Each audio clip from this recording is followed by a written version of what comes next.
Doctrine of women. آج ہم خداوند کے کلام سے ایک گناہگار عورت کے بارے میں سیکھیں گے۔ اس کا ذکر لوکا کی انجیل 7 باب 39 آیت میں آیا ہے۔ جب یسوع مسیح ایک فریسی کے گھر جا کر کھانا کھانے بیٹھے تو دیکھو ایک بد چلن عورت جو اس شہر کی تھی، یہ جان کر کہ وہ فریسی کے گھر میں کھانا کھانے بیٹھا ہے، سنگ مرمر کے عطر دان میں عطر لائی اور اس کے پاؤں کے پاس روتی ہوئی پیچھے کھڑی ہو کر اس کے پاؤں آنسوؤں سے بھگونے لگی اور پیروں کو بہت چوما اور ان پر عطر ڈالا۔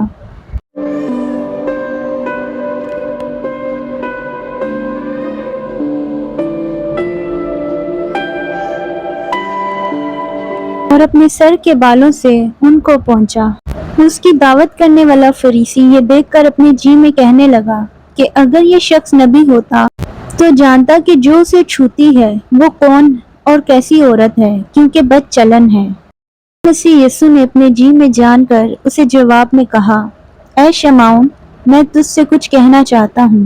اور مسیح نے انہیں ایک تمثیل سنائی۔ کسی سوکار کے 2 قرض دار تھے، ایک 500 دینار کا، دوسرا 50 کا۔ جب ان کے پاس ادا کرنے کو کچھ نہ رہا تو اس نے دونوں کو بخش دیا۔ پس ان میں سے کون اس سے زیادہ محبت رکھے گا؟ تب شمعون نے جواب میں کہا، میری نسبت وہ جسے اس نے زیادہ بخشا۔ تب مسیح یسوع نے عورت کی طرف پھر کر شمعون سے کہا، اس عورت کو دیکھتا ہے؟ میں تیرے گھر میں آیا، تو نے میرے پاؤں دھونے کو پانی نہ دیا، مگر اس نے میرے پاؤں آنسوؤں سے بھگو دیے اور اپنے بالوں سے پہنچے۔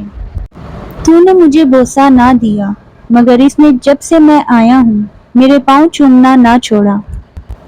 تو نے میرے سر میں تیل نہ ڈالا، مگر اس نے میرے پاؤں پر عطر ڈالا۔ اس لیے میں تجھ سے کہتا ہوں کہ اس کے گناہ جو بہت تھے معاف ہوئے، کیونکہ اس نے بہت محبت کی، مگر جس کے تھوڑے گناہ معاف ہوئے وہ تھوڑی محبت کرتا ہے۔ اور شاگرد بھی یہ دیکھ کر خفا ہوئے کہ یہ قیمتی عطر کیوں کر ضائع کیا گیا، یہ بک کر غریبوں کو دیا جا سکتا تھا۔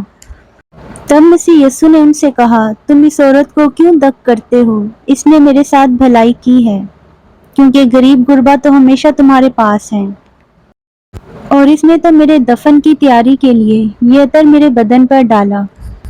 میں تم سے سچ کہتا ہوں کہ تمام دنیا میں جہاں کہیں اس خوشخبری کی منادی ہوگی، یہ بھی جو اس نے کیا اس کی یادگاری میں کہا جائے گا۔ بے شک وہ بد چلن تھی، لیکن وہ مسیح سے حقیقی محبت کرتی ہے۔